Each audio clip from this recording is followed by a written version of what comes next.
ज्ञान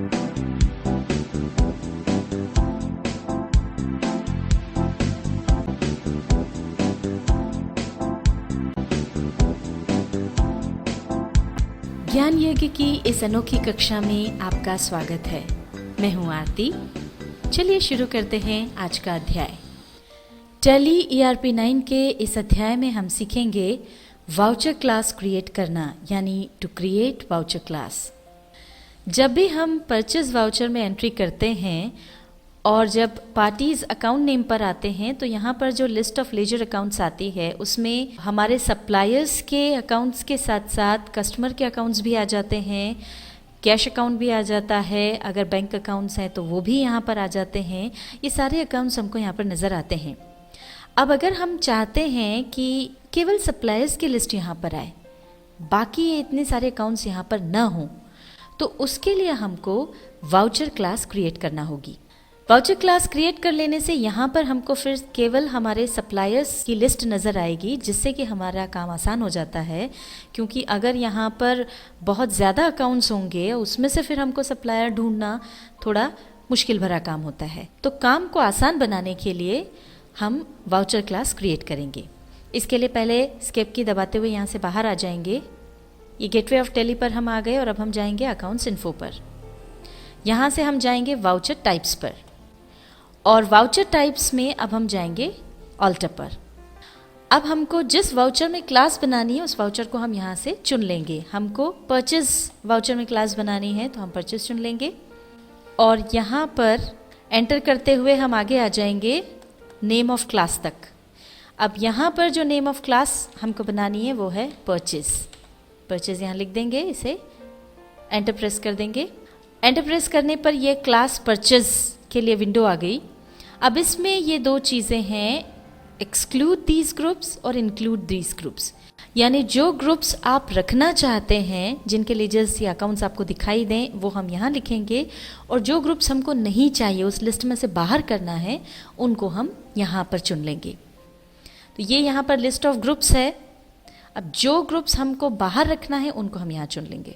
अब इस ग्रुप में से हमें बैंक अकाउंट्स नहीं चाहिए, इसको हम इस ग्रुप में ले लेंगे। बैंक ओडी भी नहीं चाहिए। जो कस्टमर्स हैं वो हमको नहीं चाहिए, तो कस्टमर सारे जो हैं वो हम एक्सक्लूड ग्रुप्स में ले लेंगे। एमपी कस्टमर भी उधर ही चला जाएगा और सारे डेटर्स जो हैं वो भी इधर आ जाएंगे। हमको ब्रांच डिविजन्स की भी ज़रूरत नहीं है तो इसको भी एक्सक्लूड कर देंगे। और अब इस लिस्ट को हम एंड कर देंगे, एंड ऑफ लिस्ट पर जा कर के, और अब आ जाएंगे इंक्लूड दीज ग्रुप्स पर। अब यहाँ हमको चाहिए, क्योंकि हम कैश में अगर माल खरीदते हैं तो कैश इन हैंड चाहिए, और हमको चाहिए क्रेडिटर्स। हमारे सारे सप्लायर्स की लिस्ट चाहिए, तो जो हमारे जितने भी सन्ड्री क्रेडिटर्स हैं उनकी हमको लिस्ट यहाँ पर चाहिए, तो इसको चुन लेंगे। हमारी सुविधानुसार हमने ग्रुप्स इंक्लूड कर लिए हैं और जो नहीं चाहिए थे वो एक्सक्लूड कर दिए हैं। और अब एंटर प्रेस करते हुए हम बाहर आ जाएंगे। ये परचेज वाउचर क्लास बन गई है। अब इसको कंट्रोल A प्रेस करके एक्सेप्ट कर लेंगे। एस्केप की दबाते हुए यहाँ से बाहर आ जाएंगे। अब हम वापस परचेज वाउचर में जाकर के देखते हैं कि जो हमने ग्रुप इंक्लूड किए हैं वो बराबर आ रहे हैं या नहीं। अकाउंटिंग वाउचर्स में जाएंगे। अब हम F9 की प्रेस करेंगे। यहाँ पर अब ये आपसे वाउचर क्लास पूछेगा, तो उसमें हम परचेज चुन लेंगे। इसको हम एज इनवॉइस कर लेंगे। अब यहाँ पर जैसे ही हम पार्टीज अकाउंट नेम में आएंगे तो ये देखिए जो हमने चुने थे ये हमारे सारे सप्लायर्स यानी सन्ड्री क्रेडिटर्स हैं, और ये कैश का अकाउंट, ये बस इतने यहाँ पर नज़र आ रहे हैं। जिस तरह से हमने परचेस की वाउचर क्लास क्रिएट की है, ऐसे ही हम सेल्स की भी वाउचर क्लास क्रिएट कर सकते हैं। ये F8 की प्रेस करके हम सेल्स वाउचर पर आ जाएंगे। अब यहाँ पर भी जब हम पार्टीज अकाउंट नेम पर आते हैं तो देखिए ये जो लिस्ट ऑफ लेजर अकाउंट्स आती है, इसमें कस्टमर्स के लेजर अकाउंट्स के साथ साथ सप्लायर्स के लेजर अकाउंट्स भी आ रहे हैं, इसमें भी बैंक अकाउंट भी आ रहा है। और हम चाहते हैं कि हमको यहाँ पर केवल हमारे कस्टमर्स की लिस्ट नज़र आए। तो जिस तरह से परचेस की वाउचर क्लास हमने क्रिएट की, उसी तरह से अब हम सेल्स की वाउचर क्लास क्रिएट कर लेंगे। यहाँ से बाहर आएंगे। अब हम जाएंगे अकाउंट्स इन्फो पर, यहाँ से जाएंगे वाउचर टाइप्स पर, और अब हम ऑल्टर पर जाएंगे।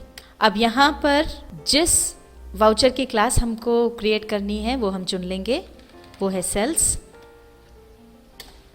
इसको चुनने के बाद अब हम एंटर प्रेस करते हुए नेम ऑफ क्लास पर आ जाएंगे। यहाँ पर नेम ऑफ क्लास डाल देंगे सेल्स, एंटर प्रेस करेंगे। अब जिस तरह से हमने परचेस की वाउचर क्लास बनाते समय किया था, ऐसा ही यहाँ भी करेंगे। जो ग्रुप्स हमको नहीं चाहिए उनको एक्सक्लूड दीज ग्रुप्स में डाल देंगे और जो ग्रुप्स हमें चाहिए उन्हें इंक्लूड दीज ग्रुप्स वाले कॉलम में रख लेंगे। तो अब जो ग्रुप्स हमको एक्सक्लूड करने हैं यानी जो नहीं चाहिए, उसमें बैंक अकाउंट्स आ जाएगा, ये बैंक, ओसीसी और ब्रांच डिविजन्स भी हमको नहीं चाहिए। अब यहाँ पर हमको सन्ड्री क्रेडिटर्स नहीं चाहिए, इसको हम चुन लेंगे और अब इस लिस्ट को यहाँ पर एंड कर देंगे। अब हम इंक्लूड दीज ग्रुप्स पर आ गए, तो उसमें हमको कैश इन हैंड चाहिए और जितने भी हमारे कस्टमर्स हैं उन सभी को हम चुन लेंगे। MP customers, Mumbai customers, UP customers और साथ ही जितने भी सन्ड्री डेटर्स हैं उन सब की लिस्ट हमको चाहिए, तो इनको भी चुन लेंगे और अब लिस्ट को एंड कर देंगे। और अब एंटर प्रेस करते हुए यहाँ से बाहर आ जाएंगे और इसको अब एक्सेप्ट कर लेंगे। एस्केप की दबा करके यहाँ से बाहर आ जाएंगे। अब इसको देखने के लिए हम अकाउंटिंग वाउचर्स पर जाएंगे और यहाँ पर अब हम वापस सेल्स पे जाने के लिए F8 की प्रेस करेंगे। यहाँ पर ये हमसे वाउचर क्लास पूछेगा, हम चुन लेंगे सेल्स। और अब जब हम पार्टीज अकाउंट नेम पर आएंगे तो देखिए यहाँ पर हमारे जितने भी कस्टमर्स हैं उन सबके नाम हमको यहाँ पर मिल जाएंगे। तो इस तरह से आप किसी भी वाउचर में जाकर के वाउचर क्लास क्रिएट कर सकते हैं। और अगर आपको वाउचर क्लास का यूज़ नहीं करना हो, तो जैसे कि हम सेल्स की वाउचर क्लास यूज़ नहीं करना चाहते, तो हम वापस से F8 प्रेस करेंगे और यहाँ पर वाउचर क्लास में नॉट एप्लीकेबल यूज़ कर लेंगे।